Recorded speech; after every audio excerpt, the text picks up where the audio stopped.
Bueno, muy buenas noches a este conversatorio de todos los jueves. Hoy con un tema importantísimo y que tiene por nombre acuerdos con el FMI, implicaciones para la economía social. Nos acompaña el licenciado Luis Carlos Olivares, economista especializado en análisis de la formación en políticas públicas y bueno, también abogado. Muy buenas tardes, Luis. Muy buenas tardes, Monserrat. Un placer saludarla. Es un honor estar en este espacio, compartir esta plataforma y un saludo a todos quienes nos acompañan. Muchísimas gracias. Y en efecto, muy buenas tardes a todos y a todas las que nos acompañan todos los jueves en estos espacios tan valiosos.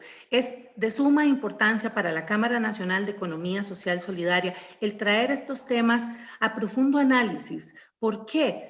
Porque hoy por hoy es parte de la responsabilidad ciudadana, patriótica que nos trae no solo un tema como la crisis pandémica que vivimos, sino el arrastre también en materia fiscal que estamos teniendo. En el 2019 vimos la reforma fiscal como aquel proceso salvamento que podía llegar a mejorar la justicia tributaria de Costa Rica, pero sin esperar una pandemia como hoy nos tiene un 2020 y bueno, inicios del 2021. Hemos visto estallidos sociales en agosto del año pasado, hemos visto diferentes grupos, organizaciones, incluyendo esta Cámara, generando propuestas que puedan solventar no solo la crisis pandémica, sino la fiscal, el poder colaborar desde figuras y modelos económicos tan sociales como han sido cooperativas, asociaciones solidaristas, fundaciones, asociaciones 218, sindicatos productivos. También hemos visto al gobierno de la República tener diferentes intentos de diálogo, donde también hemos participado, dos de ellos recientes, la mesa de diálogo que conformó el señor presidente de la República y el presidente también de la Asamblea Legislativa. Vimos también a la Asamblea de Trabajadores y Trabajadoras del Banco Popular, instituyendo, convocando a diferentes sectores para una serie de propuestas, todas en torno para poder colaborar y poder poner ese granito de arena que necesita el país en un momento tan delicado. Pero bueno, tenemos un 2021 donde ingresamos ya con una serie de proyectos de ley que está convocando el gobierno y que también los tiene dentro de la negociación con el acuerdo monetario, con el Fondo Monetario Internacional. Estamos hablando de más o menos 1.750 millones de dólares que vendrían a generar una salvaguardia en esto, ¿qué podemos decirle? Un bote salvavidas en estos momentos a Costa Rica, pero que de igual forma no es la solución. Y sí nos atañe la preocupación de entender estos proyectos. ¿Por qué? Porque no pueden ser de políticas que hoy realmente generen un desgaste o regresividad dentro de los procesos de justicia y conquistas sociales que ha tenido este país. Para eso es que nos acompaña hoy don Luis Carlos, un gran economista, un economista que también ha puesto ese granito de arena en diferentes propuestas y con el cual hemos trabajado pues muy satisfactoriamente y por eso para la Cámara es un gran honor el tenerlo hoy aquí. Así que muchísimas gracias, don Luis. Y lo dejamos, don Luis va hoy a generar esa presentación. Así que va a generar una presentación y a lo largo de esta hora ustedes pueden preguntar, consultar y acompañarnos más bien a construir este fondo necesario. Es importante. Sin más que decir, de nuevo agradecerle, don Luis, esta grandiosa oportunidad de poderlo tener acá y lo dejo en su espacio y poder conversar, porque sin duda alguna insistimos en que esto debe ser de conocimiento de la ciudadanía y de las implicaciones reales para una clase media y una clase vulnerable, donde hoy tenemos una pobreza de más de 600,000 personas hundidas en pobreza extrema, don Luis. Tenemos el desempleo más grande que ha tenido Costa Rica y sin hablar de las brechas de desigualdad que en los últimos 30 años han tenido Costa Rica como nunca. Así que el espacio es suyo. Muchísimas gracias. Muchas gracias, Monserrat. El honrado y el agradecido por compartir este espacio en esta prestigiosa plataforma soy yo. De inmediato voy a pasar a compartir el apoyo audiovisual para que todos podamos acompañar la presentación y a los efectos de poder iniciar con el tópico que nos atañe el día de hoy. Eh, Como les decía Montserrat, vamos a hablar o a tratar todos los temas relativos de forma sustantiva a propósito del acuerdo con el Fondo Monetario Internacional. Yo coincido plenamente con algo que decía usted, Montserrat, y es el hecho de que un eje transversal, fundamental, neurálgico y esencial en la gestión y por entero en el paradigma de la economía social solidaria es, por supuesto, el elemento inclusivo. Permitir el acceso, el involucramiento y sobre todo la democratización tanto de la participación como de la comprensión de los procesos económicos. Hacer que la comprensión de estos procesos económicos se vuelva un elemento democrático, accesible para todas las personas. Casualmente, el acuerdo con el Fondo Monetario Internacional nos introduce a una perspectiva muy propia de un fundamentalismo económico que usualmente desdeña de la relevancia del carácter social en el que se inscribe toda actividad humana y como actividad humana la economía también, ¿verdad? Entonces, como primer punto debemos reconocer o tratar de ver la retórica que está detrás de aquellas propuestas que se han enarbolado alrededor de la discusión para generar un acuerdo con el Fondo Monetario Internacional. Habida cuenta, por ejemplo, del ejercicio de las mesas de diálogo, la Asamblea Legislativa y la gran cantidad de propuestas que han venido desde diversos sectores de la sociedad civil, tanto como de grupos sociales involucrados.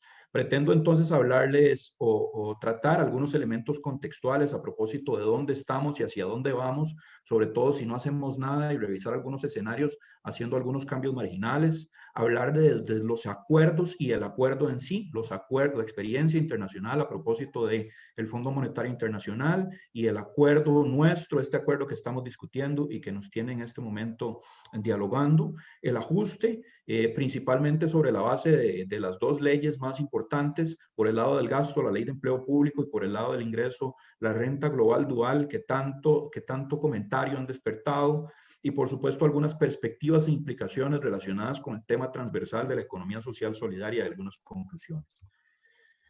En cuanto a los elementos contextuales, vamos a referir primeramente este tema, el resultado financiero del gobierno. Acá ustedes pueden ver la exposición del resultado financiero del gobierno, que es la diferencia entre los ingresos y gastos totales del gobierno de la República desde la década de 1980. Nosotros vemos cómo al inicio de la década de 1980 nosotros estábamos experimentando, dicho sea de paso, una crisis económica producto del deterioro de los términos de intercambio y la afectación en los precios internacionales del petróleo. Provocó, cómo no, por supuesto, un resultado deficitario para nuestro país, pero que se ajustó relativamente rápido. En aquel momento también tuvimos un proceso de acuerdo con el Fondo Monetario Internacional de muy difícil memoria para todos los costarricenses, para todos quienes lo recuerdan y lo referencian. Inmediatamente, digamos, hacia mediados de la década de los 80, nosotros pudimos experimentar un proceso de recomposición a los efectos de que ya para finales de esa misma década tuvimos un resultado financiero un poco más estable, que estaba en el orden de entre el 0 y el punto 2, oscilando en ese ritmo. Y luego tuvimos una caída abrupta también, producto de aquel episodio coyuntural del Banco Anglo a mediados de la década de los 90, que nos provocó también un déficit. Posteriormente tuvimos algunos cambios, pero sí, ciertamente con algún dejo de estabilización hasta que a inicios de la década de los 2000 empezamos a tener una mejora en las finanzas públicas. Tan es así que para el 2007-2008 tuvimos o experimentamos inclusive un superávit de más o menos el 1%.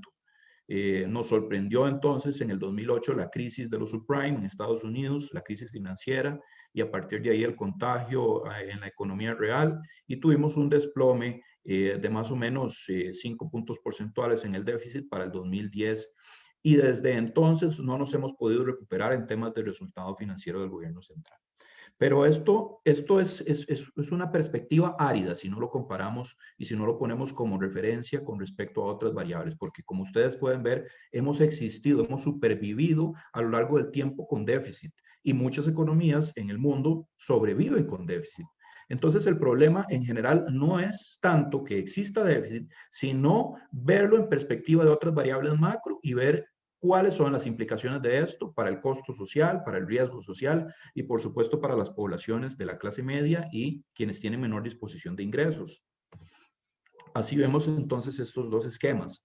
Si nos fijamos en el de la derecha, el resultado primario también tuvo un comportamiento bastante similar y subyacente a la variable del resultado financiero. Inclusive nos mantuvimos con superávit bastante alto por ahí alrededor del 2007-2008, y de nuevo la afectación que ya mencionamos anteriormente nos provocó una caída bastante profunda, bastante relativamente crónica.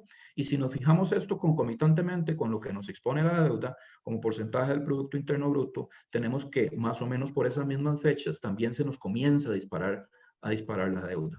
El resultado primario, debemos recordarle a quienes nos observan y a quienes nos acompañan, es la diferencia entre los ingresos y gastos, pero sin contar el gasto por intereses. ¿Qué quiere decir esto? Que no solo nos está costando pagar nuestros gastos en razón de que tenemos un comportamiento crónicamente deficitario, sino que además nos estamos teniendo que endeudar para pagar nuestros propios intereses. Dicho sea de paso, intereses de una deuda que es fundamentalmente interna, y muchos de esos tenedores de deuda también son participantes en el mercado costarricense. Entonces tenemos un ciclo casi que antropofágico, depredador y bastante vicioso desde ese punto de vista. Esto provoca al mismo tiempo que el endeudamiento se acelere de manera exponencial. Acá lo podemos ver, el gasto en intereses partió en el 2009, teníamos un gasto apenas superior al 2% y actualmente puede alcanzar el 6%. Entonces estamos pagando 3.5 veces más en intereses con respecto al inicio de la década. Quiere decir que este gasto en intereses es el que está proyectando de manera exponencial, digamos, la aceleración de la deuda. Si nos fijamos en la composición de esa deuda, tanto por la localización de los tenedores como por la composición según el tipo de moneda, nosotros vemos que ha ido aumentando la cantidad de deuda interna. Si vemos el 2014, el porcentaje de deuda interna pasó del 76 al 2019 un 78%. Y también ha aumentado la cantidad de moneda que es sostenida en moneda extranjera, la cantidad de deuda que es sostenida en moneda extranjera, pasando en el 2018 de un 39% a un 43%. Esto quiere decir que la deuda interna nos está aumentando, la deuda denominada o por la creencia interna, y nos está aumentando también el factor dolarización.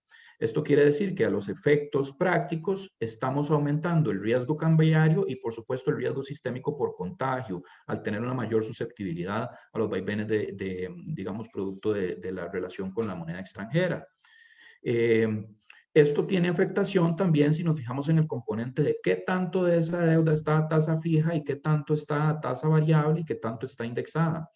Es decir, la composición por el tipo de deuda, porque debemos decirlo, mucha de esa deuda está a tasa fija. Por ejemplo, el año anterior era más o menos 20% a tasa ajustable, 70% a tasa fija y un 10% indexada.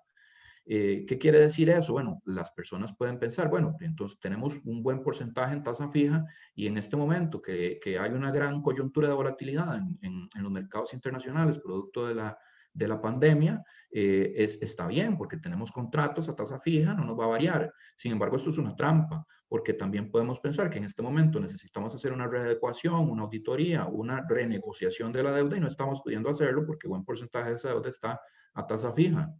Y bueno, también hay que fijarnos en el hecho de que en este año, en el próximo año, es decir, dentro del lustro siguiente, vamos a tener una gran cantidad de compromisos de deuda que se están venciendo. Para este año es 8%, el siguiente año 8%, el siguiente 10% y 8 y 8. Entonces, dentro del siguiente lustro se nos vence cerca del 42.6% de la deuda. Esto quiere decir que tenemos unas ingentes muy presentes y una profunda presión sobre las necesidades de financiamiento en el corto plazo, más o menos un 15% como porcentaje del Producto Interno Bruto. Y menciono esto porque si nosotros tomamos en consideración esto y nos remitimos al ITER, al camino de la negociación con el Fondo Monetario Internacional, nosotros vemos que ya hemos pasado el proceso de discusión nacional, interna, endógena, el proceso de las mesas de diálogo, un proceso arduo, un proceso que no estuvo exento de traumas porque hubo muchas manifestaciones de descontento de parte de muchos sectores. Sin embargo, un proceso que hay que dar en una democracia porque es fundamental el diálogo, sin embargo, se llevó su tiempo. De ahí pasamos a la Asamblea Legislativa. Es decir, la negociación con el Fondo Monetario Internacional implica un camino al mismo tiempo de diálogo, de negociación, que en la frontera del tiempo está poniendo presión sobre las necesidades de financiamiento en el corto plazo. Esto porque, de acuerdo con la experiencia internacional, ya habiendo existido la negociación de carácter técnico y existiendo un acuerdo de carácter técnico, el acuerdo de carácter técnico tiene que pasar acá. Esto que ustedes tienen acá es el organigrama del Fondo Monetario Internacional. Tiene que pasar aquí al punto 1, a la aprobación con la directora gerente, la señora Cristalina Georgieva, y posteriormente a esa aprobación, que probablemente, y en razón de la experiencia internacional, no va a durar menos de 3, 4, 5, hasta 6 meses esa negociación, digamos, siendo inclusive optimistas, porque si vemos la experiencia internacional, pueden llegar a ser procesos que duren bastante más. Y después de eso, en virtud del artículo 121, inciso 15 de la Constitución, debe pasar necesariamente por la discusión en la Asamblea Legislativa. Una Asamblea Legislativa que, dicho sea de paso, ya se encuentra relativamente inerte desde octubre en razón de la cercanía del ciclo político, del final del ciclo político electoral. Y también debemos tener en cuenta que esto implica un plan de entregas por tractos que no va a iniciar sino hasta finales de este año, siendo optimistas, o a inicios del 2022. ¿Qué quiere decir eso? Que las anteriores presiones de financiamiento o las necesidades de financiamiento del corto plazo no van a ser suplidas, y esto hay que decirse a la gente, no van a ser suplidas por el acuerdo con el Fondo Monetario Internacional. Y dicho sea de paso, de esto nadie habla en los foros de discusión pública. Les pongo el ejemplo de Ecuador. Ecuador este año anterior precisamente se embarcó en un proceso de negociación con el Fondo Monetario Internacional que vino y dio como consecuencia un acuerdo de más o menos con 4 años de gracia a una tasa del 2.9% de 6.500 millones de dólares, bastante similar al nuestro. Y en Ecuador se le va a hacer una entrega de aproximadamente 4 o 5 tractos. Entonces, si por la víspera se saca el día, nosotros debemos insistir y subrayar el hecho de que el acuerdo con el Fondo Monetario Internacional, con independencia de los bemoles que muchos puedan observar, con independencia de las críticas que les puedan hacer y de que estemos o no de acuerdo con la negociación misma, no nos va a solucionar, ni mucho menos, estas necesidades de financiamiento del corto plazo. Ahora bien, en cuanto a la experiencia internacional, en cuanto a los acuerdos que ha realizado el Fondo Monetario Internacional en los países de renta media baja y en nuestro país, podemos decir lo siguiente. La incertidumbre y la desconfianza popular no están para nada infundadas. Es decir, el agotamiento en el diálogo, la agitación social, las diversas demandas que salen a flote en medio de los diálogos de los distintos grupos sociales no están para nada infundados. Esto porque la experiencia internacional indica que las negociaciones con el Fondo Monetario Internacional, con su sola presencia, traen consigo además una serie de riesgos de carácter social. Por ejemplo, en nuestro país, en nuestra historia reciente, hemos tenido o hemos recurrido más o menos 17 veces desde el 61 al Fondo Monetario Internacional, y de esas 17 ocasiones solamente 10 representaron desembolsos de fondos. Esto es porque uno, o la solicitud se hizo de manera precautoria y después no lo necesitamos, o porque existió incumplimiento, y aquí incumplimiento entre comillas de nuestra parte, ¿verdad? Porque en algunas veces digamos, la consolidación del acuerdo estuvo asociada a un cambio político electoral y el ministro de Hacienda entrante entonces ya no quiso utilizar los fondos, sino que más bien quiso utilizar nada más la cooperación técnica. Es decir, solamente cerca del 10% de lo pedido fue desembolsado en nuestra historia con el Fondo Monetario Internacional. Y un 10% de eso que pedimos fue a través del Standby Agreement, un 10% también fue por el Extended Fund Facility, que son 2 de los instrumentos que proporciona el fondo, y el restante 80%, es decir, 9 de esas ocasiones, fue por Rapid Financing Instrument, que es básicamente lo que nosotros lo que estamos solicitando, un servicio de facilidad ampliada, ¿verdad? Por 1.750 millones. La diferencia principal entre esos dos instrumentos, entre el Extended Fund Facility, que también hubo una negociación cercana con un instrumento de ese, es que en el primero, en el Extended Fund Facility, nos prestan a nosotros lo que nosotros dimos o lo que nosotros aportamos, porque para ponerlo en contexto, el Fondo Monetario a veces hace las veces de cooperativa de ahorro, es decir, en donde cada uno de sus miembros realiza aportaciones y se les pueden prestar esas aportaciones, o dependiendo de su desempeño macroeconómico, se les presta un porcentaje mayor del 100% de esa aportación, siempre y cuando exista un plan de condicionalidad para los repagos. Entonces el Extended Fund Facility nos prestarían como 508 millones de dólares, que fue lo que nosotros aportamos, y para este otro nos pueden prestar hasta 4.33 veces lo que nosotros aportamos, es decir, el tope 1.750 millones. Y esa es la diferencia principal entre los dos instrumentos. Nosotros estamos ahora entonces solicitando dinero de una creencia o de una bolsa o de un cúmulo de creencias que está administrado por el Fondo Monetario Internacional y por supuesto soportado por la moneda del fondo, que son los derechos especiales de giro, pero estamos, vamos a ver, manejando dinero que básicamente no fue el que nosotros aportamos, sino dinero de otros acreedores. En razón de eso, el Fondo Monetario va a tener cierto recelo, no solo para el préstamo, sino para ver qué tipo de acuerdo estaríamos generando. Pero no solo en nuestro país genera cierta incertidumbre, es decir, no solo nuestra experiencia ha sido relativamente traumática. Recordamos, por ejemplo, a mediados de los 90, la crisis del sureste asiático, ¿verdad? Por ejemplo, Indonesia. Indonesia, hacia el final del 97, sufrió 16 debacles de bancos y esto generó un ambiente de incertidumbre que permeó toda la economía. Y esto fue por una no intervención sugerida precisamente por el Fondo Monetario Internacional, que no existiese un paquete de rescate. Y bueno, esto por contagio con la economía real tuvo implicaciones sociales directamente asociadas a este acuerdo. Pasó, por ejemplo, de tener 16 millones de pobres a 34 millones de pobres en cuestión de 2-3 años y pasó de una tasa de desocupación del 3.3% a un 5.3% según datos del Banco Mundial. En América Latina no estuvo exenta de esta crisis. Por contagio, sufrió una fuga de capitales desde Brasil y Argentina, creando presión de la necesidad de liquidez en el corto plazo para esos dos países y contagiando el resto de América Latina. ¿Cómo no?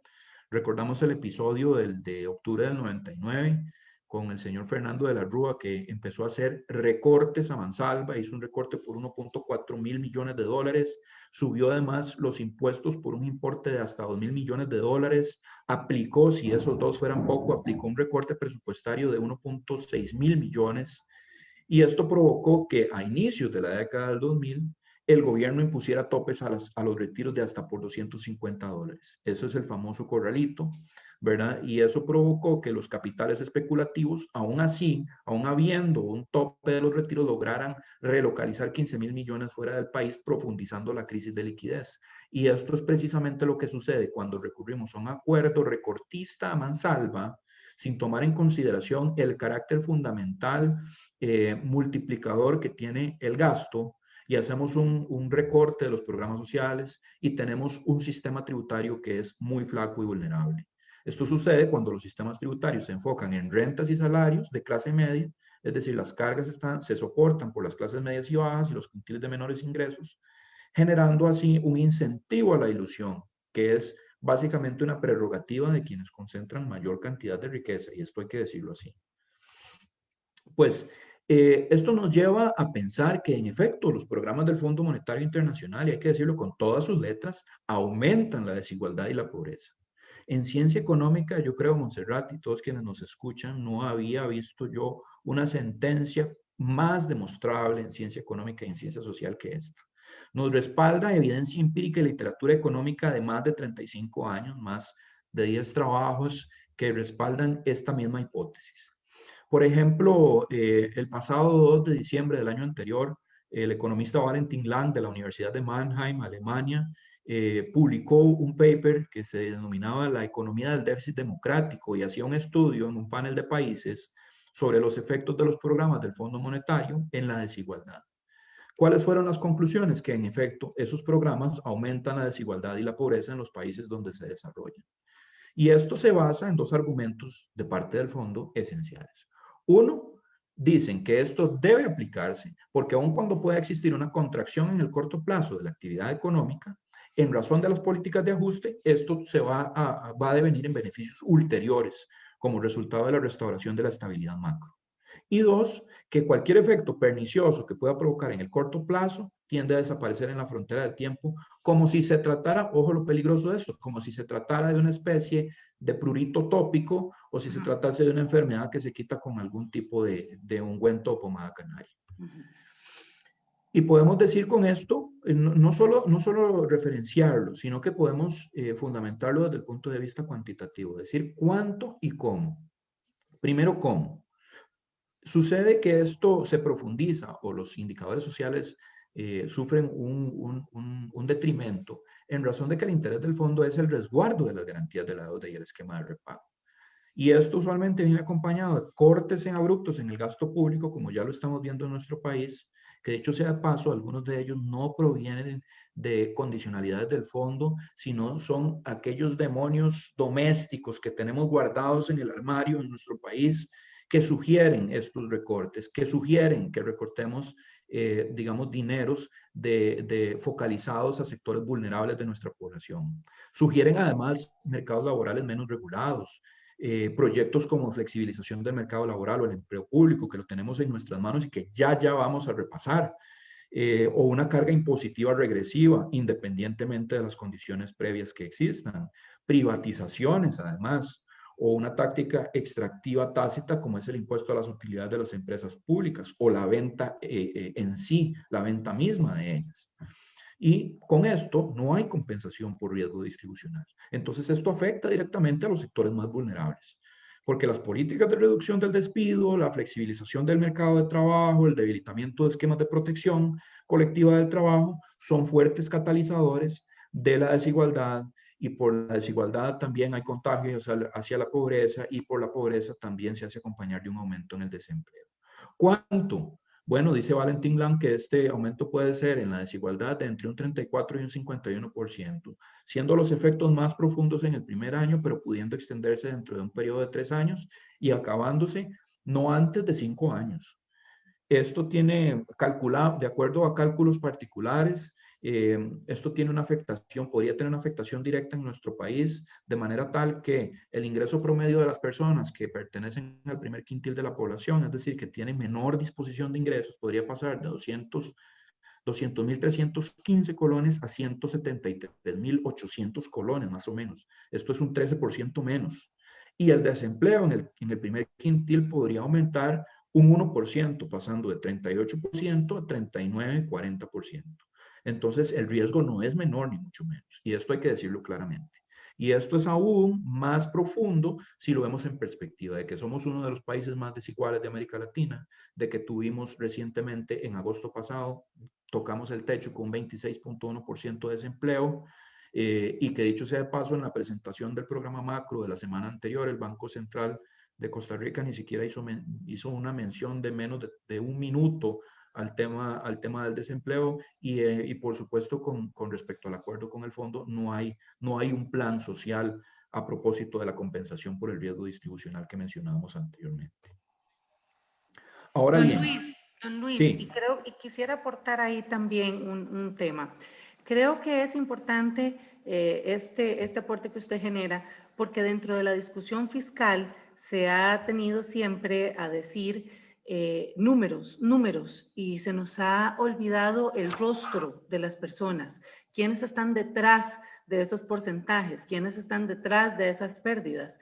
Y estamos acostumbrándonos prácticamente a dejar esas posiciones en manos de economistas. Dicho sea de paso, usted, uno que sí nos muestra este tema de desigualdad, que no necesariamente nos exponen esta realidad. Y como lo dijo usted, la semana pasada vemos una exposición del Banco Central optimista también, diría yo, deja un sinsabor porque siguen pretendiendo generar un ambiente que, como estamos viéndolo con su presentación, no necesariamente es el real.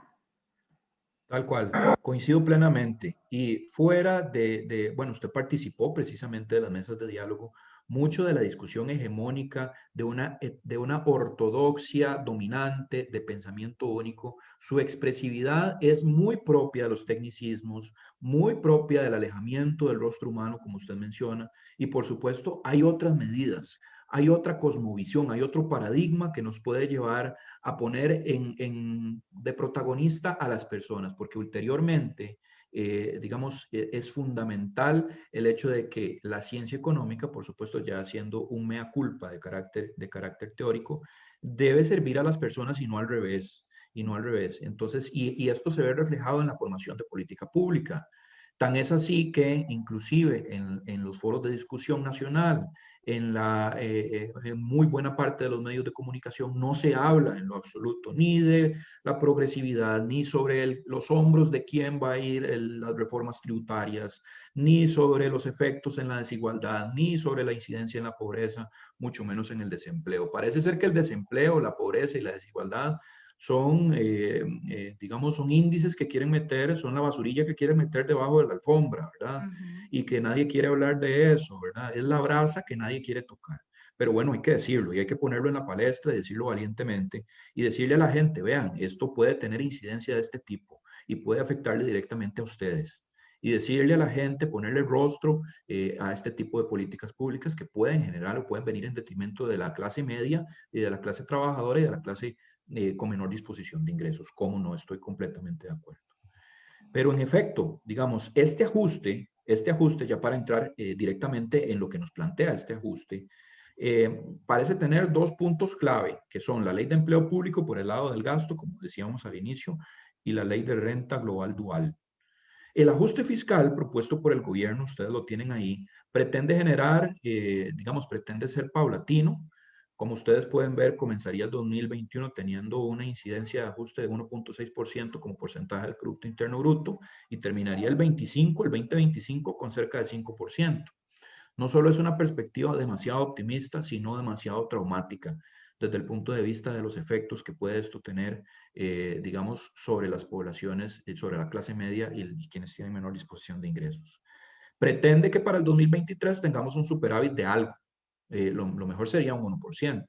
Y para ello, por el lado de gasto, parece ser resaltar la ley de empleo público, que veremos a continuación, y por el lado de los ingresos, la renta global dual, ¿verdad? Porque las otras leyes son la de premios a la lotería, que va a recaudar marginalmente 0.6% el primer año y 0.12% los siguientes años, ¿verdad? La eliminación de exoneraciones, el aporte temporal de las utilidades de las empresas públicas y el impuesto a casas de lujo, es decir, el impuesto a los inmuebles de lujo, que se pone a casas de lujo porque viene siendo eso, un refrito del impuesto a las casas de lujo.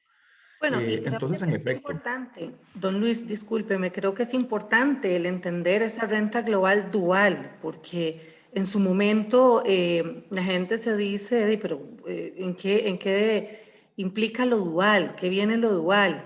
Escuchamos hace poco también no sé si a un diputado o a alguien diciendo que esta renta global dual viene prácticamente a ser la renta mundial, que son dos rentas completamente diferentes. Entonces, también es importante el poder entender y explicar un poco eso, don Luis. qué bueno que usted hace esa nota, porque por supuesto tiende a confundirse también globalidad con mundialidad y son dos cosas completamente distintas. Y es que en el uso corriente nosotros utilizamos casi de manera sinónima global y mundial, pero bueno, desde el punto de vista de análisis de derecho tributario no funciona así. Siendo renta global simplemente un solo tipo impositivo para la diversidad de rentas que existen y siendo renta mundial poner un tipo impositivo para las rentas que se producen fuera del país. Pero después vamos a profundizar en eso al ver, digamos, o al analizar el proyecto de renta global dual. Porque me gustaría primero partir del lado del gasto, por la ley del empleo público, que veremos a continuación. La ley del empleo público que se tramita o se está discutiendo con el expediente 19431 tiene tres ejes principales y dos puntos neurálgicos específicos que vamos a repasar. Recordemos que el empleo público en nuestro país, desde la Constitución del 49 y por supuesto lo que estuvo inserto en el Código de Trabajo del 43, presentaba tres elementos fundamentales del empleo público en nuestro país. Uno, las prerrogativas del empleo público que vienen o están relacionadas y guardan concordancia con el artículo 192 de la Constitución, sobre el Estatuto del Servicio Civil, que básicamente son garantizar el movimiento, garantizar la estabilidad en el empleo justa, salvo justa causa o reorganización, y garantizar la eficiencia de la administración. Y por supuesto los otros dos componentes, el componente de garantías sociales, tan protegido, una institucionalidad democrática con la que nos identificamos todos los costarricenses, y por supuesto la autonomía institucional, pero de carácter intersubjetiva. ¿Qué quiere decir esto? Quiere decir que las empresas que están en la órbita descentralizada del gobierno guardan una autonomía institucional para definir las metas políticas, las metas administrativas dentro de su propio esquema, y dentro de esas metas está cuánta gente contratan y cuánto de salarios pagan. Esto implica autonomía institucional intersubjetiva. En eso La ley de ingresan empleo público. directamente, don Luis, y para ponerle un ejemplo a los y las que nos acompañan, aquí ingresan directamente las universidades públicas. Exactamente, universidades y toda la institucionalidad descentralizada y las autónomas, ¿cómo no? Que ya por y sí, por eso es tan importante. Y que ya por sí ya les recortaron ciertos dineros que esos se van directamente a programas sociales dirigidos al estudiantado, ¿no? Claro, claro. Ya hubo dos negociaciones que fueron también bastante traumáticas a propósito del FES, negociaciones que tuvieron cierto dejo de incumplimiento, negociaciones que también están coartando la capacidad de muy buena parte del estudiantado que ingresa y que quiere prepararse en la frontera del tiempo. Y también hemos visto cómo se presentó algunos recortes también al presupuesto de educación, que en los últimos días han generado alguna roncha tanto en la Asamblea Legislativa como en los medios de discusión nacional y en los medios de difusión de información. Y les mencionaba que además de esto tenemos dos puntos principales que parecen ser las puntas de lanza de la Ley de Empleo Público. Uno, la recuperación del control de la masa laboral pública. Esto porque, sobre todo en particular de esa masa laboral que está fuera de la órbita del Ejecutivo. Y esto plantea un franco retroceso, un elemento de regresividad, no solo en materia de derechos humanos, sino en materia de constitucionalismo. Casi que estamos pasando del paradigma del constitucionalismo social al constitucionalismo autoritario o al constitucionalismo liberal decimonónico, ¿verdad? Una discusión ampliamente superada. Y esto plantea, como les decía, cierto nivel de inconstitucionalidad. Ya la Sala Segunda y la Sala Constitucional, aún a despecho de que en la década de los 90 hubo un giro jurisprudencial a los efectos de qué se entendía por autonomía y cuáles eran las prerrogativas del empleo público, insiste y dice que en virtud de esa autonomía institucional e intersubjetiva, cada una de estas instituciones debe determinar sus planes y programas y cuánta gente necesita emplear y el costo de su planilla. Entonces, parece ser que estamos retrocediéndonos hacia un esquema clientelar en donde el Poder Ejecutivo quiere colocar de nuevo bajo su órbita el poder del empleo público a los efectos de que esto puede tener graves consecuencias desde el punto de vista de manipulación política. Y así han denunciado ya inclusive algunos diputados y, cómo no, algunos sectores sociales. Y como segundo punto, o el punto principal de la Ley de Empleo Público, parece ser el artículo 67 del proyecto, que habla del salario global. Entonces, la masa salarial o la masa laboral público parece ser no solo un instrumento de control de déficit, como fue en la década de los 90, digamos durante la administración de Calderón Hijo, ¿verdad? Instrumentaliza el control de la masa laboral pública para efectos políticos. Un criterio, también inserta un criterio errado de la distribución del ingreso porque pretende generar un salario de igualdad, pero no contempla que la igualdad real es vislumbrar aquellas diferencias, por ejemplo, la de género y las particularidades con respecto a la menor disposición de ingresos, que deben ser sopesadas. Seguimos viendo como en el sector público y en el sector privado, como no, las mujeres ganan mucho menos. Y en temas de igualdad real, no podemos admitir que un salario único global sea un buen criterio o un criterio no espurio de igualdad, cuando la igualdad real verdaderamente implica revertir o resarcir esas condiciones hegemónicas preponderantes que han sufrido quienes disponen de menos ingresos y, por supuesto, desde el punto de vista de género, las mujeres. Y eso es ostensible y demostrable. Y termina También siendo pretende marginal. tal cual, termina siendo marginal y termina reproduciendo y generando marginalidades. Recordemos que el empleo público también siempre ha sido una tacha de infamia, sobre todo en los últimos años, desde el punto de vista del pensamiento único y la hegemonía ortodoxa, ¿verdad? Cosa que no debería ser así. Inclusive ya en la época de la colonia, algunas leyes venidas de España, me hace gracia ver o repasar esas normas. Normas, por ejemplo, contra la vagancia, hacía que pesara una tacha de infamia sobre la gente del empleo público, porque casi que para ellos los vagos eran los que deberían ir contra el empleo en los esquemas de empleo público. Y esto es perverso, es un esquema perverso. Y hay que cambiar, y hay que cambiar la cosmovisión, y hay que cambiar la perspectiva que tenemos del empleo público. Pretende también esta ley generar un congelamiento, digo de forma ingenua, porque lo que quiere es blindar el componente salarial de las reivindicaciones asociadas a los derechos humanos. Hablamos de convenciones colectivas. Las convenciones colectivas no solo son, o no solo son un corolario del principio de no regresividad en materia de derechos humanos, sino que además son parte del esquema de derechos económicos, sociales y culturales, que son derechos humanos y, por supuesto, desde el punto de vista de prelación de las leyes, nunca van a estar por debajo de normativas legales y mucho menos de normativas administrativas, como se quiere plantear con la ley de empleo público. Pero no solo eso, con la ley se pretende recaudar 0.37 el primer año, bueno, esto ya lo vimos, y se pretende que eso vaya aumentando en la frontera del tiempo hasta el 2025, llegar a un poco más de 0.5% del PIB, ¿verdad? Sin embargo, si nosotros nos fijamos con cierto cuidado en la ley, inclusive en la exposición de motivos, se recoge un argumento que viene de el análisis que realizara la OCDE para nuestro país a propósito de la masa salarial del empleo público, en donde decía que, y podemos ver el gráfico que está a la izquierda, nuestro país paga un porcentaje muy alto de compensación para el empleo público como porcentaje de la totalidad de sus ingresos. Es decir, el 50% de sus ingresos, dicen ellos, son para pagar o para compensar más bien la planilla del gobierno, ¿verdad? Y nos dicen, estamos muy por encima del promedio de OCDE y muy por encima de países como Colombia, como Francia, como Noruega, que son usualmente los que tendemos a ver o con los que nos queremos comparar.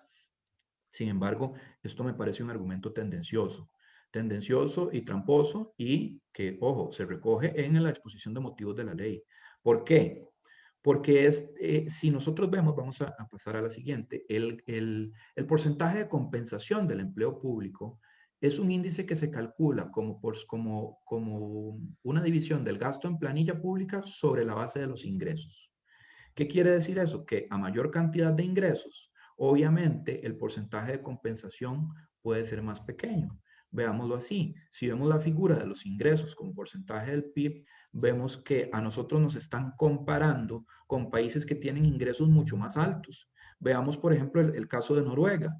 El caso de Noruega, que tiene ingresos por encima del 55% del Producto Interno Bruto, por supuesto que va a tener un porcentaje de compensación mucho más pequeño que el nuestro, porque tiene ingresos grandísimos. Pues, Igual el caso de Brasil. por Y supuesto. esto es obvio, pero esto no se dice, y por eso me parece que es tendencioso desde el punto de vista investigativo. Y se recoge también como un argumento, digamos, que se tiene por aceptado en la exposición de motivos. Entonces, a mi modo de ver, es una comparación espuria y que está sesgada. Comparan a Costa Rica con países cuyos ingresos son entre 10 y hasta 26 puntos porcentuales superiores a los del gobierno general costarricense. Y el gobierno general de Noruega, por ejemplo, tiene ingresos calculados en 56.5% como porcentaje del PIB. Si nosotros elevásemos el nivel de ingresos al de la OCDE, la relación entre ingresos y compensación ya no sería del 50%, y entonces ya no se sostiene el argumento, sino sería del 37%, una razón mucho más equilibrada. Y si fueran ingresos como los de Brasil, la relación sería del 30%. Por supuesto que mayor cantidad de ingresos, menor el porcentaje de compensación. Entonces, me parece que es una comparación espuria y sesgada, y hay que decirlo porque nadie se lo va a decir de esta manera. Y así llegamos a la otra parte o al otro punto importante, que es el proyecto de renta global dual, que se tramita bajo el expediente 22.383, que a mi modo de ver también contempla una hipótesis incorrecta, que es que compara objetos no comparables, equipara objetos no equiparables. Veamos este esquema. Este señor que ustedes ven ahí a la cabeza de esos otros tres elementos es el rentista. Esto es para definir qué entendemos por renta. Este es el rentista. El rentista tiene en su poder o bajo su propiedad, ya sea porque lo compró, porque compró el uso y el disfrute, tiene bajo su ámbito de poder, digamos, de propiedad, algún activo. Puede ser la fuerza de trabajo de una persona, puede ser un bien inmueble o pueden ser dinero.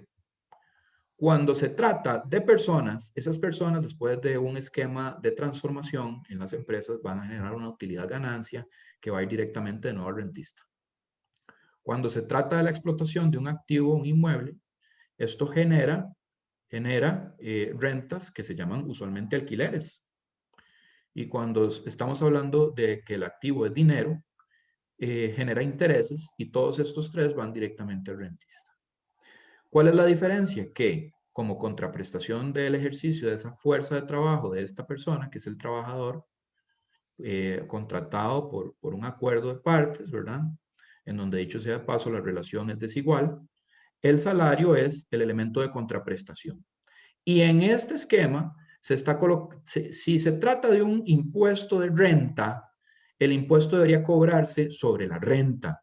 Si es el inmueble es el alquiler, si es el dinero es el interés, si es la explotación de la fuerza laboral de una persona, la utilidad o ganancia.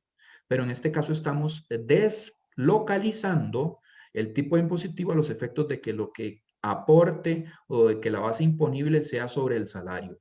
¿Qué tenemos ahí? Que se está localizando el tipo impositivo de manera equivocada y veladamente nos están metiendo un impuesto al salario con el nombre de un impuesto sobre la renta. Y ¿Por qué renta? un aporte, don Luis. En este caso, este intercambio, porque en el caso laboral es ese intercambio entre patrono-empleado, ese salario ya también, aquí Costa Rica tiene un piso, tiene un tope que se renta los salarios. ¿Cómo no? Adicionalmente a ¿Cómo las no? cargas que paga, porque creo que también eso es importante dejarlo claro a los y las que nos acompañan, para que se entienda que en efecto también los salarios, sí en Costa Rica sí hay una renta, sí están grabados, más allá de lo que el patrono paga en cargas sociales y demás, sí los y las colaboradoras que ganan más allá de 840,000 colones, creo que es así mensual, tienen que aportar a renta, y los de 1.200.000 y millón, y ya después arriba de 1.500.000. Así es, en efecto. El punto que quería hacer acá, y muy a propósito de lo que usted menciona, es que está mal construido el impuesto, porque nos dicen que es un impuesto sobre la renta y lo están colocando sobre el salario que, como usted bien dice, ya de por sí paga algunas otras cargas, como usted bien ha mencionado. A mi modo de ver, entonces, es un impuesto al salario velado, un impuesto al salario velado, que lo que hace es aumentar la cantidad de gente que está pagando ese mismo tipo impositivo. Y ya vamos a ver cómo. Porque también tenemos que definir por qué es global y por qué es dual. Anteriormente nosotros estábamos en un sistema de renta cedular. Esto es que se observan las rentas de una persona física o una persona jurídica y desde un tramo de 0 a cierto punto se cobra tanto de impuesto, por encima de eso se cobra otro tracto y así sucesivamente. Esto es básicamente la definición de cedularidad. El cambio es que ahora pasamos de esa cedularidad y lo que hace es que para generar la base imponible se suman todas las rentas de la persona, se genera una base líquida imponible bruta, se le reducen las cargas y genera una base imponible líquida y le reducen el mínimo vital y sobre la base de eso se genera un solo tipo impositivo, se cobra un solo tipo impositivo sobre la sumatoria de todas las rentas. Y ese es el carácter global. Tiende a confundirse con lo que decíamos al principio, global con mundial, pero no debemos generar esa confusión porque global es diferente de mundial. Eso, a la renta mundial se le pone la renta territorial, que es precisamente la nuestra, renta que se cobra de fuente costarricense. Pero en ese orden de cosas, entonces vamos a ver cuáles son los componentes de ese impuesto, porque desde el punto de vista recaudatorio también parece ser errático. Usted puede recaudar más como administración tributaria, ya sea que los que ya pagan paguen más, lo cual parece no ser soportado por nadie. Ya nadie, y entonces ahí es donde escuchamos los gritos de que no más impuestos, ¿verdad? O que más gente pague. Y si optamos por este segundo axioma, puede ser hacia arriba, haciendo que quienes más reciben ganen más, paguen más bien, que quienes más reciben y más ganan paguen más. Y esto es un carácter de progresividad. O correrlo hacia abajo, haciendo que las clases medias o de menor disposición de ingresos empiecen a pagar, que es como está sucediendo ahorita, porque corremos el tracto inferior de 830,000 pesos a 633,000 colones. Dicho sea de paso, de estos que están aquí arriba, desconocemos no solo sus rentas, sino las dimensiones de su patrimonio. Por eso tenemos infradiagnosticado cuál es el nivel de desigualdad en nuestro país y no hay impuestos a este esquema, al esquema patrimonio. Y en cuanto al impuesto en sí, ya les decía, la base imponible sería la sumatoria de las rentas menos las rentas de capital. Y aquí están los tractos. Comienza a cobrarse por encima de los 5 millones a los 10,000, a los 10%, 15, 20, 25. Y ojo, que al tracto superior a los que más ganan se les redujo. Antes pagaban 30 y ahora pagan 27.5. Entonces ahí hay otro carácter de regresividad, si lo vemos desde ese punto de vista. Completamente. Pretende recaudar 0.43 por año a partir del 2023 y en la exposición de motivos dice que el Gini mejora de 49 a 48, lo cual es marginal y yo en lo particular no me arrogaría y no me sentiría orgulloso de que mejore 0.1% en el Gini, porque eso es marginal y es estadísticamente insignificante. Que recae sobre los deciles de mayores ingresos, bueno, ya vimos que eso no es cierto. Y que mejora el índice de progresividad y que trata de grabar la capacidad económica. Pero la pregunta es, ¿esto es progresividad? Pues parece que no necesariamente, porque hay cuatro puntos específicos. No globaliza las rentas pasivas, que son las que se producen por dividendos, retiros, repartos de utilidades, vehículos de inversión, bonos, inmuebles, etcétera, etcétera. Eso se ve en el artículo 8. Está personalizada, es decir, homologa el tratamiento de rentas del salario y las personas físicas, compara dos cosas que no son comparables y permite deductibilidad de gastos. Esto genera un incentivo a la elusión y a la evasión. Además, solo aplica para rentas de fuente costarricense. Para aquellos que dicen que nos están metiendo un gol con renta mundial es falso. Es una territorialidad reforzada, no renta mundial. Dicho sea de paso, vean que esto es regresivo porque deja exentas las rentas de las personas que más ganan. Yo le digo a usted, si le pregunta a una persona de clase media si sabe qué son instrumentos del mercado de financiero, instrumentos de mercado de valores, probablemente no lo sepa. Probablemente las personas que tienen menor disposición de ingresos ni siquiera lo haya oído nombrar nunca.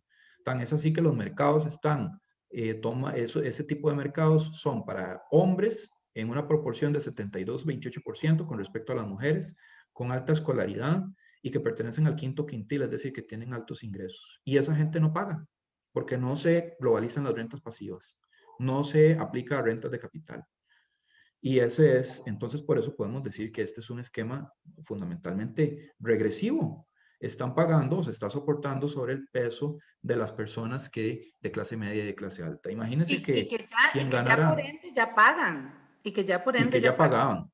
Y que ya Y tan pagan. es así que, sí, perdón, tan es así que, por ejemplo, una persona que ganaba 900,000, que tenía un salario de 900,000, con el impuesto actual tendría que pagar como 6,000 pesos. Con la renta global dual pasa a 21,000, 22,000 pesos, es decir, son 15,000 pesos más. Eso es un aumento del 256%. En esa persona que está en la parte más baja del esquema salarial que está ahora, que es susceptible de ser cobrado. Y los otros dos elementos eran el impuesto a los inmuebles de lujo, que paso rápido sobre ellos, y el impuesto a las utilidades de las empresas. Y el primero siendo un refrito del impuesto a casas de lujo y se pretende recaudar el punto 8 de manera extensiva en la frontera del tiempo y con el otro punto 20.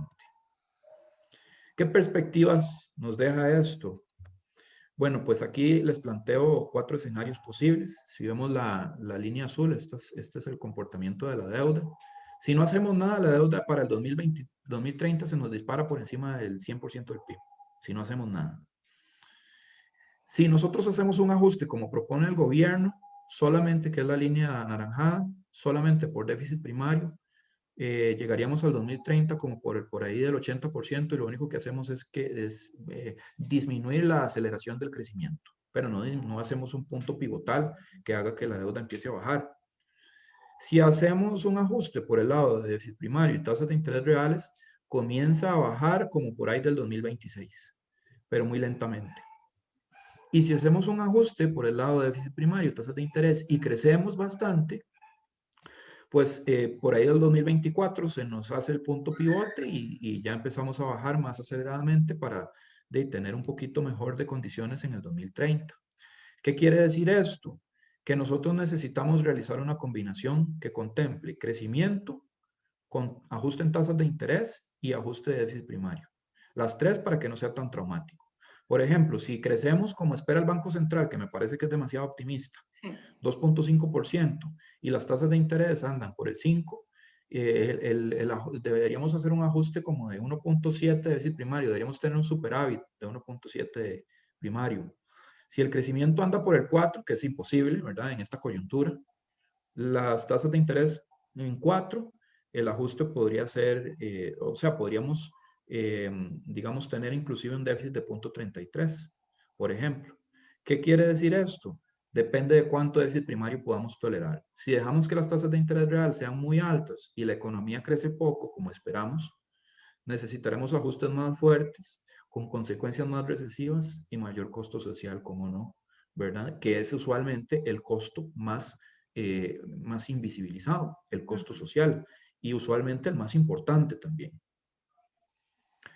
A manera de conclusión, de manera transversal, nosotros debemos ver que el acuerdo con el Fondo Monetario Internacional representa un esquema de ortodoxia y desdén, ¿verdad? Ortodoxia económica probadamente equivocada, un paradigma económico que deja por fuera el valor de las personas, que deja por fuera el riesgo y el costo social y las implicaciones sociales de los acuerdos y las reducciones a mansalva del gasto, dejando por fuera además la relevancia multiplicadora y dinamizadora en la demanda interna que tiene el gasto y desde el punto de vista de inversión social e inversión pública, y además representa un desdén absoluto y continuado por el carácter social, inclusivo, cooperativo, tan necesario para la formación de políticas públicas. Entonces, en esta coyuntura en la que el carácter necesariamente transversal de la economía social debería permear e influir no solamente el quehacer orgánico, sino todo el paradigma estatal, parece ser que con recetas del librillo de la ortodoxia inquinada y probadamente fallida, no vamos a lograr bajar ni el costo social ni vamos a salir adelante con el problema de la deuda. El problema de la deuda es añejo, no se resolverá como tal, no se resolverá en 3 años ni en 5 años, sino que tenemos que empezar a pensar en el largo plazo y debemos pensar en qué camino elegir. Uno que potencie el trauma social, que no escuche las demandas sociales y que recrudezca las condiciones de quienes ya soportan cargas grandísimas e ingentes y de quienes tienen mayores privaciones y que pongan solfa al tejido social o el camino correcto. A grandes rasgos, esta debería ser la decisión que estamos tomando y estas deberían ser las discusiones que estamos dando.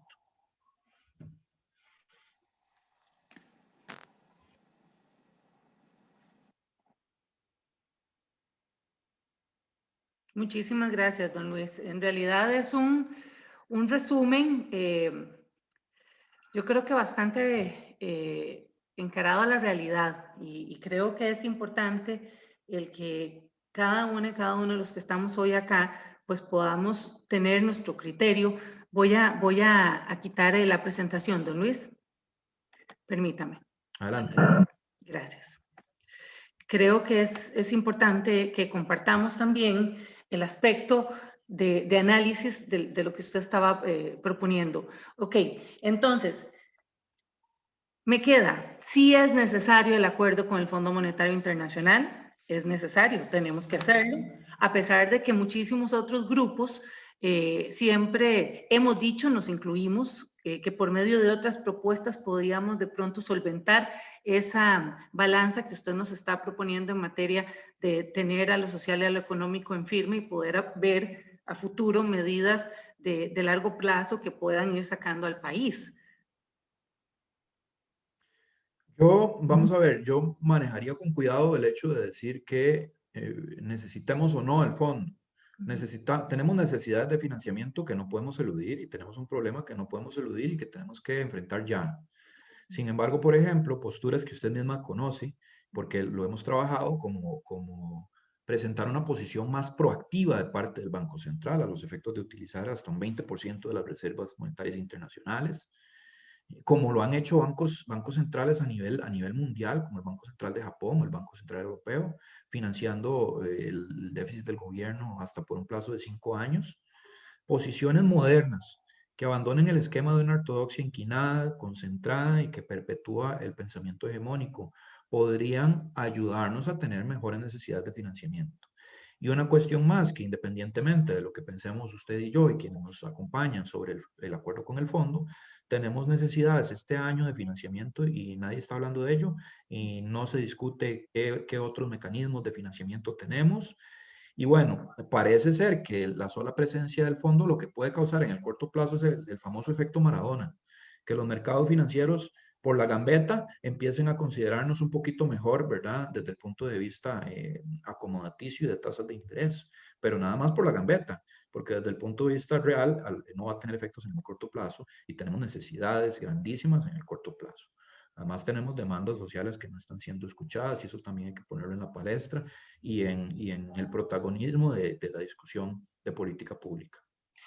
A mí me parece curioso también que estos proyectos, a pesar de que lo hemos también conversado usted y yo, son ambiguos y también dependen mucho de la interpretación de aquellos y aquellas padres, madres de la patria que vayan a querer defender sus diferentes artículos y sus diferentes demandas según sus posiciones.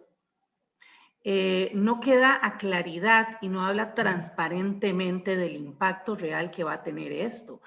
Ayer vimos al señor presidente de la República diciendo que también viene el proyecto de avales, que ahí tocando el tema de financiamiento, con más de, están hablando 3.000 millones de dólares que se van a sacar para pymes que hoy, bueno, determinemos también pymes, micro, pequeñas y medianas empresas, que se supondría que para eso serían los avales, pero también existe la posibilidad de que hayan empresas grandes solicitando estos avales como parte de esta reactivación y construcción económica que hoy tampoco hay una ruta clara en materia ni de generación de empleo ni de reactivación económica. Seguimos tocando siempre los mismos temas, seguimos viendo solo números, no rostros humanos, y que realmente no están posicionando ni están dejando a claridad a la ciudadanía, más bien incrementan el temor, el miedo. Lo vemos en los pequeños y medianos agricultores que tienen este temor de las casas de lujo por el entendido de que se va a tomar también sus fincas donde tienen su casa y que Así necesariamente es, se va a tomar. en efecto, y esto por una ambigüedad que inserta el proyecto de ley a los efectos de que la ley anterior tenía casas, tal cual y propiamente dicho, y nadie puede entender una cosa diferente cuando se le dice casa, impuesto sobre su casa, si es de lujo, si vale más de tanto, desde el punto de vista registral, va a tener que pagar un impuesto. Este lo cambia y dice inmueble. Inmueble, en el más estricto de los sentidos, es tanto la tierra como la construcción. Nosotros sabemos, porque así lo ha declarado el Ministerio de Hacienda, que lo que pretende es hacer un refrito de casas de lujo, pero no lo deja claro, no lo deja claro, y eso genera un panorama de incertidumbre para las personas, para los microempresarios, que son los usualmente olvidados de nuestra economía, ¿verdad? Y además para las personas de la clase media. Esta incertidumbre se hace acompañar, ahora que usted menciona lo de la noticia de los avales, que es una noticia que han dado dando vueltas por ahí desde hace mucho tiempo, ¿verdad? Sí, lo van a utilizar empresas grandes, ¿cómo no? Pero también debemos ver que en un panorama de incertidumbre, tratan de generar algo de avales para darle certidumbre al mercado, pero vemos por otro lado algunos intermediarios del sistema bancario nacional que dicen que en razón de la incertidumbre y no sueltan créditos para los micros, pequeños y medianos empresarios y tampoco les dan, digamos, prórrogas, por ejemplo, y eso tiene directa afectación sobre ellos. Entonces, esa incertidumbre se la están reservando y al final se van a quedar con la plata de esos intermediarios grandotes, se quedan con la plata de los avales y no recolocan la plata que era para financiamientos del sector productivo pequeño y mediano, no la colocan en el mercado donde debería estar. Entonces, por ende, no hay reactivación. Ahora, ¿por qué no interpretamos el aval para micros y pequeñas empresas y fondos de liquidez para las grandes empresas? Creo que tendría más lógica financiera y para la misma banca, porque también escuché en un foro de esta semana decir que la banca estatal había sido irresponsable en materia de sus requisitos y querer posicionar. Bueno, sí, pero aquí se trata de una banca nacional. Esto también incluye cooperativas de ahorro y crédito que hoy también están tomando medidas para poder apoyar y solventar. Es preocupante, don Luis, es preocupante el manejo de ese léxico financiero desequilibrado que seguimos manteniendo. Tal cual, precisamente, porque si nosotros colocamos en el centro del paradigma a las personas, si reconstituimos y si revertimos el valor que le ha sido anulado a las personas y a las micro, pequeños y medianas empresarios y al gasto como componente dinamizador de la demanda interna, nosotros tendríamos otro tipo de paradigma en este momento que influiría a las políticas públicas de una manera diferenciada. Pero en este momento seguimos recurriendo al librillo, un librillo que probablemente ha estado equivocado. Seguimos recurriendo a recetas viejas, decimonónicas, que han generado grandes traumas sociales, no solo en países de renta media baja, como ya lo vimos, sino en América Latina en general, y que por supuesto podría generar un trauma en el mediano y en el largo plazo para nuestro país. Ya lo estamos viendo. La pandemia desnudó una vulnerabilidad que existía ahí, que estaba latente, la del empleo, porque nuestro empleo es coyuntural. ¿Qué quiere decir esto? Que cualquier susceptibilidad externa iba a generar que un buen porcentaje de la población que estaba empleada informalmente fuesen los primeros empleos que iban a estar, digamos, destruidos en medio de una crisis. Y eso no lo estamos considerando, no estamos considerando esa vulnerabilidad y esa fragilidad que es endémica y que es una característica fundamental de nuestro empleo. Muchos de esos empleos, por más reactivación y por más esquemas de reforma de política pública, no se van a recuperar. No se van a recuperar No, del y es todo y no estamos generando política pública sobre ello. Y quiero insistir en los recortes a los programas sociales. Hoy vemos recortes en los comedores infantiles, vemos recortes en la línea de redes de cuido, hogares de ancianos, y eso realmente lo que nos va a generar es una precariedad social de vernos comparados con países como El Salvador y Guatemala, donde los Ya programas... vemos, claro, ya vemos, perdone que la interrumpa, ya vemos directamente precariedad o precarización en el mercado laboral. Ujú. Vemos precarización en el mercado laboral y vemos precarización de las condiciones de vida de las personas. Imagínense que cálculos personales con base en la información del Banco Central, veíamos que por cada aumento de un 1% en el tipo impositivo de un impuesto a los salarios, porque antes hablaba de un impuesto a los salarios más grande, iba a generar que cayera cerca de un 15% el ingreso bruto promedio de los quintiles 1 y 2. Entonces iba a afectar directamente a esas personas. Y ahí tienen tan claro es el rostro humano de estos efectos y de estas implicaciones que usted y yo podemos definir quién es el más afectado. Y lo decimos, las más afectadas son los hogares monoparentales de jefatura femenina de las regiones distintas a la gran área metropolitana. Esas son las personas más afectadas en temas de empleo, en temas de pobreza, personas que están fuera del área, de la gran área metropolitana, mujeres de las regiones que tienen hogares, que tienen un porcentaje alto de dependencia económica y que recortes a programas sociales como redes de cuidado, a programas sociales educativos, a programas sociales focalizados, solamente van a profundizar estos esquemas de pobreza y de marginalización. Entonces va a generar un trauma social bastante grande si no lo corregimos inmediatamente, si no tomamos un camino correcto que abandone esas medidas de liberalización, de recorte y de reducción del gasto a mansalva, simplemente por políticas públicas que, como debo reiterarlo, han sido probadas ineficientes. Me preocupa una presentación extraordinaria, quiero felicitarlo, realmente nos da, insisto, un enfoque real de lo que se pretende negociar. Me preocupa ver también la indecisión que hoy tiene este cálculo político de poder seguir sustentando este tipo de políticas regresivas. Y bueno, vimos a principio de esta semana también a la UCAEP diciendo que se une a sindicatos para que se genere un espacio de un mes junto con la Asamblea de Trabajadores y otros grupos que firmamos también ese manifiesto, que en efecto cuando se dice la UCAEP se une a los sindicatos ya hay una perversidad interna y ya la gente empieza de pronto, los medios también tergiversan la situación de fondo de esto.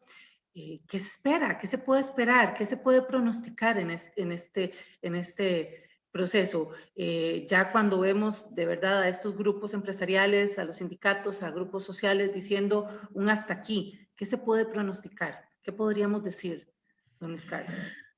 Eso tiene tanto un componente, digamos, catalizador como un componente de implicación. porque nosotros vemos que se están uniendo grupos que en apariencia son disímiles desde el punto de vista del espectro y el paradigma de exposición de grupos sociales en nuestro país que se están uniendo. ¿Qué quiere decir esto? Que estas reformas que se están realizando afectan tanto a moros como a cristianos, de una u otra manera.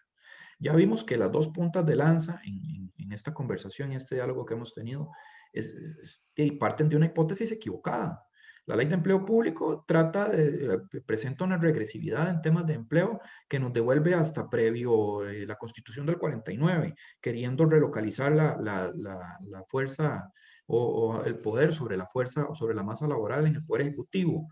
Y por el otro lado, renta global, ni siquiera entienden qué es renta y qué es salario, lo confunden en el instrumento y también tiene directa afectación sobre clases medias y se arrogan cierto nivel de progresividad y vemos que si hilamos fino, no es tan progresivo como dice ser.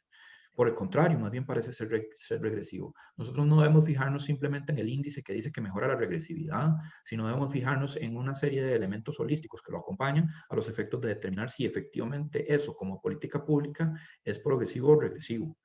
Afecta a los que más tienen o afecta y no les toca los privilegios a los que más tienen o afecta directamente a los sectores más desposeídos. Y parece ser que en perspectiva política, porque también esto está directamente asociado con el panorama político, tenemos una asamblea que ya lo decíamos está inerte desde octubre. Tan es así que tuvimos que recurrir a un mecanismo que, aun cuando necesario, porque fue necesario y sigue siéndolo, de diálogo, las mesas de diálogo son un procedimiento desde el punto de vista de la institucionalidad democrática espurio.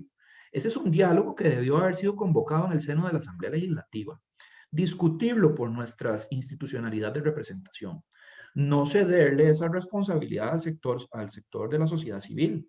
¿Por qué? Porque el camino recorrido por la sociedad civil para aprobar reformas iba a ser mucho más largo que el que le tomara la Asamblea Legislativa. Cualquier resultado que se aprobara en la mesa de diálogo tenía que pasar obviamente a Asamblea Legislativa y ahí iba a morir todo si tenía con esos esquemas de filibusterismo que nos proporcionan los mecanismos de discusión de nuestra asamblea y con el nivel de enquistamiento que proporciona un año preelectoral. Pensamos también que en año preelectoral ya muchos tienen más intereses electorales y electoreros, hay que decirlo así, que de discusión y que de atención a las demandas sociales. Y se está tendiendo la discusión hacia problemas axiológicos, problemas valorativos que pertenecen únicamente al fuero interno de las personas, como son el matrimonio entre personas del mismo sexo, el matrimonio igualitario, como son sobre el aborto, que son temas que sí son de relevancia fundamental, pero que en este momento, y esto hay que manejarlo con pinzas también al decirlo, que en este momento hay algo que se nos está quemando la cocina.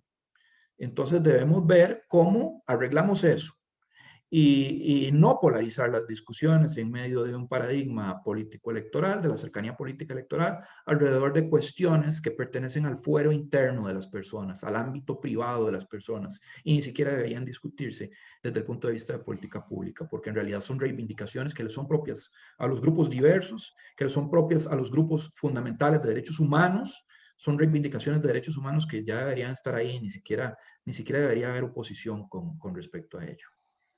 De acuerdo, de acuerdo. Don Luis, encantada, muchísimas gracias. Voy a leer ciertos saludos que envían acá compañeros y compañeras que han estado con nosotros. Juan Carlos Vázquez nos dice buenas noches, muy buenas noches, don Juan Carlos. También, bueno, nos acompaña el padre Edwin Aguiluz, que le dice excelente exposición, don Luis Carlos, extraordinaria. Muchísimas gracias, padre, muchísimas gracias. Y de verdad que para nosotros es un placer tener un economista que hable diferente. Estamos acostumbrados a escuchar una economía no necesariamente dirigida a rostros y a economía social, y es importante tenerlo claro. Los modelos de negocio económicos, los hemos dicho desde el inicio de la pandemia, deben cambiar. Seguimos haciendo lo mismo y se sigue proyectando lo mismo y se sigue queriendo mantener lo mismo. Usted mismo lo dijo ahora. También tenemos a Laura Cristina Hernández, que buenas noches, muy buenas noches, doña Laura, encantada. Don Mauricio González, don Pablo Navarro nos acompaña también. En fin, muchísimas gracias, don Josué Aguilar. Buenas noches, don Josué, encantada. Médico, que también está ahí en primera línea. Un saludo, don Josué. Doña Kimberly, también Campbell, una lideresa de economía social. Muy buenas noches. Dice que excelente exposición, don Luis. Lo felicita. También don Denis, saludos, dice don Denis. Saludos, don Michael, encantado. Michael Andrés Sánchez, saludos.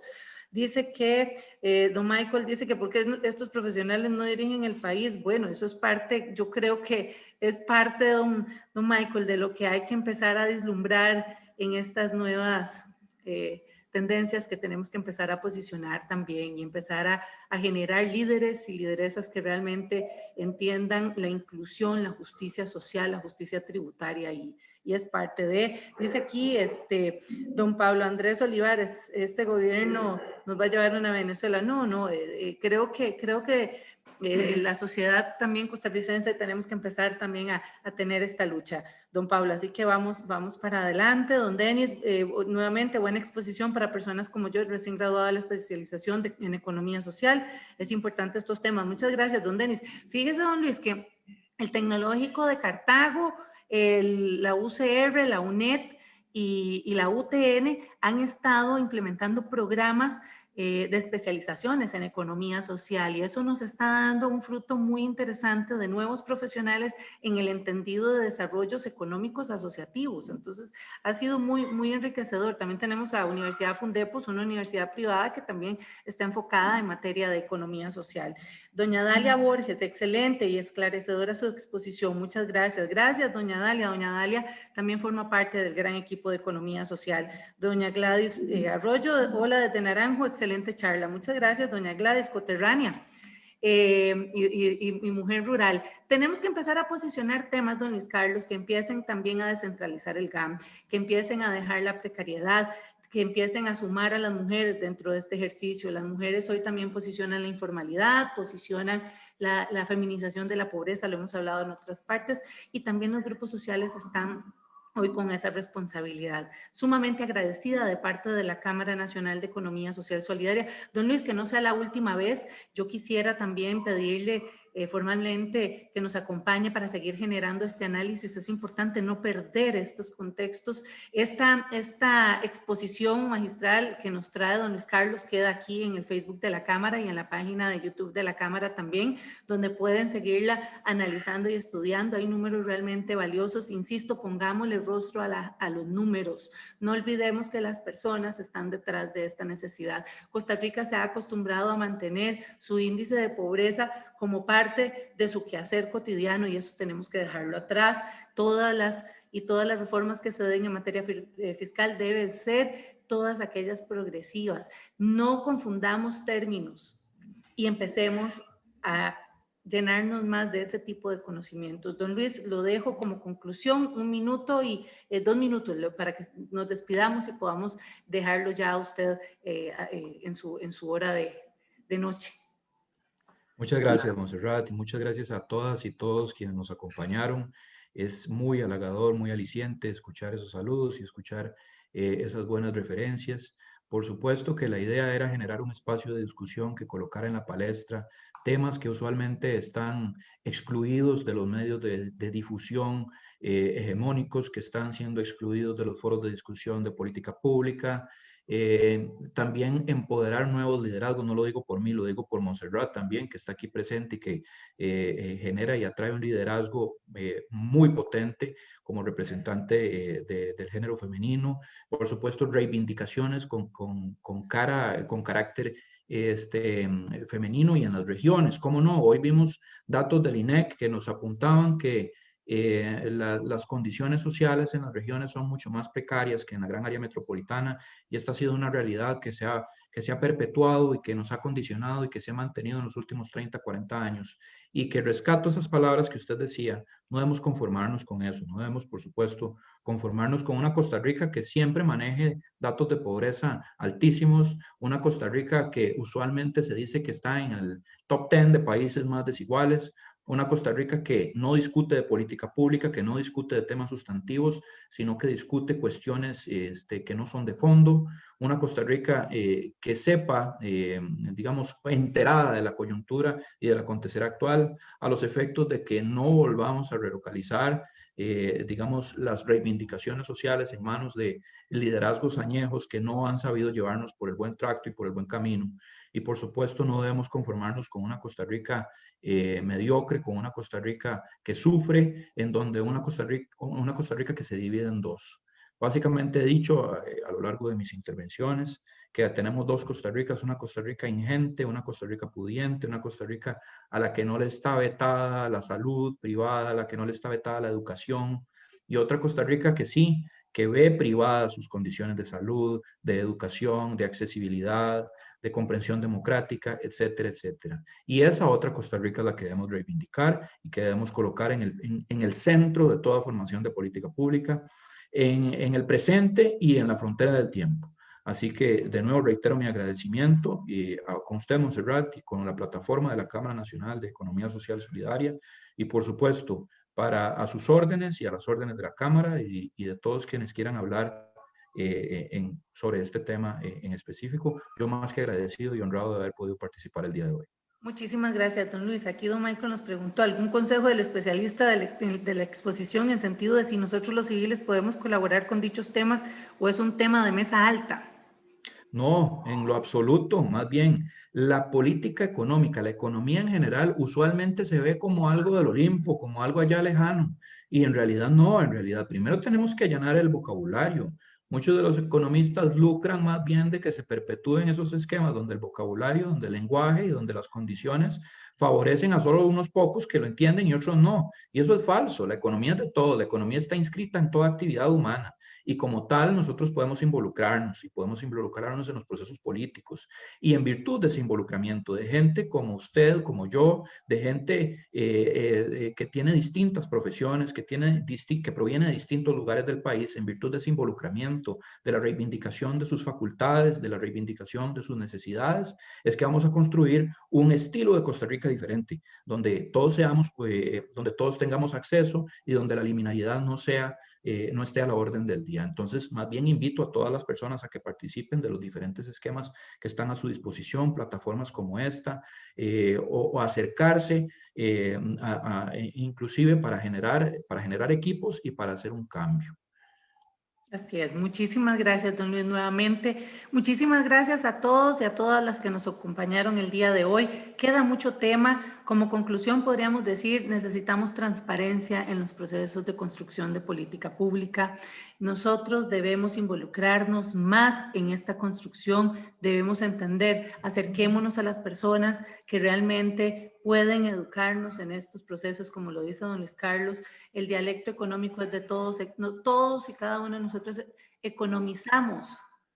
Y ese economizar no es el guardar dinero, generamos ese movimiento económico local, territorial, nacional. Entonces ahí es donde estamos cada una y cada uno como actores importantes. Hagamos una Costa Rica mejor, no heredemos más deuda, no sigamos endeudándonos por endeudar. Y aquí no es solo endeudarnos como en una casa, no, es que aquí estamos endeudando el futuro de nuestro país. Muchísimas gracias a todos y todas y cada uno de los que nos acompañaron. Vamos a seguir en temas, vamos a seguir tratando acuerdos con el Fondo Monetario Internacional, los vamos a mantener al tanto. Insisto, esta presentación queda guardada. Los que gusten y las que gusten tener contacto con don Luis Carlos nos escriben y nosotros con muchísimo gusto pues ahí los ponemos en contacto con este grandioso economista. Don Luis, un abrazo enorme, muchísimas gracias y seguimos viéndonos. Muy buenas noches a todos y a todas. Bendiciones a sus familias.